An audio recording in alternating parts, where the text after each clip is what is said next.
Bom dia, meus irmãos, a graça e a paz. Hoje quero refletir um pouquinho com vocês sobre as consequências do pecado de Davi. Davi havia cometido adultério e depois cometeu assassinato. De uma maneira intencional, ele manda Joabe colocar Urias na frente do exército do povo de Israel para que esse morresse. E foi o que aconteceu. Então, em 2 Samuel, capítulo 12, a partir do versículo 1, o profeta Natan repreende Davi por causa dos seus pecados.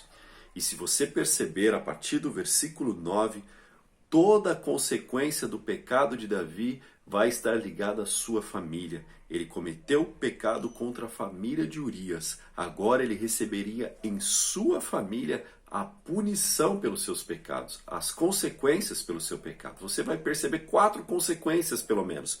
Primeiro, que a espada nunca se apartaria da casa de Davi. Segundo, que o mal se levantaria da sua própria casa, quer dizer, um dos seus filhos iria se levantar contra ele.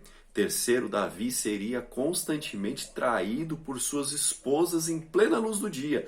Algo que ele havia feito às escondidas, agora ele iria receber uma punição de uma maneira clara. Todos saberiam que Davi seria constantemente traído por suas esposas. E por fim, um filho de Davi morreria. Mas há algo interessante no versículo 13. O versículo 13 diz que Deus perdoou o pecado de Davi. Davi não morreria. A pior consequência, ou a mais justa, se vamos dizer assim, para o pecado de Davi seria a sua morte. Porém, por que Davi não morreu? A resposta está em Romanos capítulo 3, versículo 25 em diante. É porque Cristo Jesus morreu pela culpa do pecado de Davi. Cristo recebeu sobre si a culpa do adultério e do assassinato de Davi. Deus não puniu Davi com a morte porque ele puniu o próprio filho. E ele estava vendo o dia em que Jesus receberia a culpa pelo pecado de Davi. As consequências não foram removidas, mas o perdão foi oferecido a Davi por causa de Cristo Jesus.